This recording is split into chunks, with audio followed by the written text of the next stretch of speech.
Untreated ADHD carries a high compounding cost. For adults, it often leads to lower earnings and strained relationships. For children, it can mean falling behind in school. And across the lifespan, the disorder is linked to a higher risk of physical injuries and road traffic accidents. When patients or parents search for a solution, they encounter a landscape of conflicting advice. On one side, wellness influencers promote holistic cures with expansive promises. On the other, medical guidelines consistently prioritize stimulant medications. This leaves many people choosing a treatment path based on a persuasive advertisement or a viral post, without knowing if the evidence actually supports it. Navigating this space without a rigorous synthesis of the data is a gamble with an individual's long-term mental health and daily stability. A landmark study published in the British Medical Journal in 2025 provides a way to look past that noise. This chart shows the scale of the researchers' work. In this umbrella review of existing meta-analyses, they began with a pool of 4,632 records. From that pool, they distilled the evidence down to 221 re-estimated meta-analyses to find which interventions actually produce results. The data revealed a clear paradox. The treatments with the highest certainty of working also carry the highest physical cost. This is the tolerability tax, a consistent relationship between short-term symptom relief and the presence of side effects. The findings show there is no perfect solution. Managing ADHD is a series of calculated trade-offs based on age, lifestyle, and the specific burdens a patient is willing to accept. For parents, the priority is finding an effective treatment that doesn't harm their child's long-term health.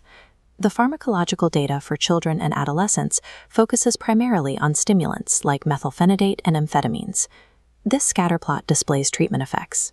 These bold circles show that stimulants offer high certainty for significant short-term symptom reduction. However, the secondary matrix highlights the trade-off. These drugs are consistently linked to side effects like decreased appetite and sleep problems. This places a high labor burden on parents. Choosing medication means committing to the daily management of a child's caloric intake and sleep schedule. These challenges are reflected in the dropout rates. Amphetamines show lower tolerability than a placebo in children, whereas methylphenidate generally showed better acceptability. For parents, the trade-off is trading the high effort of managing physical side effects for the reward of reliable cognitive relief. Adult patients are usually trying to balance executive function at work with the demands of their personal lives. The medication route for adults, primarily atomoxetine and methylphenidate, offers medium efficacy with high certainty in the short term. But the tolerability tax is steep here. Adults experience significantly more side effects than those on a placebo, leading many to discontinue treatment. This makes cognitive behavioral therapy, or CBT, a critical alternative.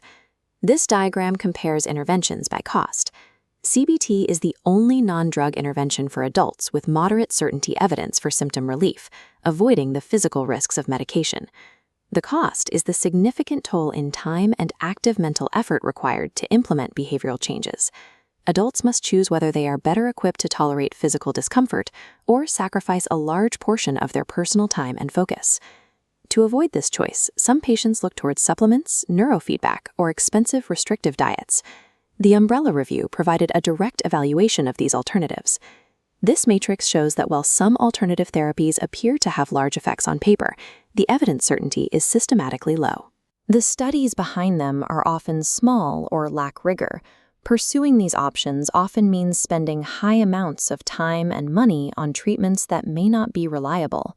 This leads to a final reality check regarding the future, what the researchers call the 52-week wall.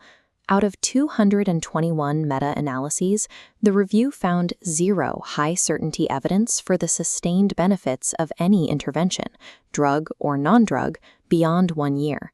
This synthesis proves that ADHD isn't something that is cured quickly. It requires a mindset of ongoing, long-term condition management. The research suggests a specific decision path based on your personal profile. For parents, methylphenidate provides the best data-backed combination of high efficacy and acceptability, provided you manage the physical side effects. Adults can choose between CBT or medication depending on lifestyle constraints. Medication works effectively, but requires a high tolerance for physical side effects. CBT provides a safe path without physical risks, but it demands you surrender a significant portion of your free time and effort. Effective long-term management is found by choosing a treatment where the specific requirements match your personal capacity to sustain them. While some holistic therapies show small glimmers of potential, the clinical data doesn't yet justify the high costs associated with them. The BMJ review highlights a consistent pattern across almost every intervention studied. You either trade the effort of side effect management for chemical relief, or you trade intense time and mental energy for behavioral relief. Review the data, assess your own resources, and choose the cost you are best equipped to pay.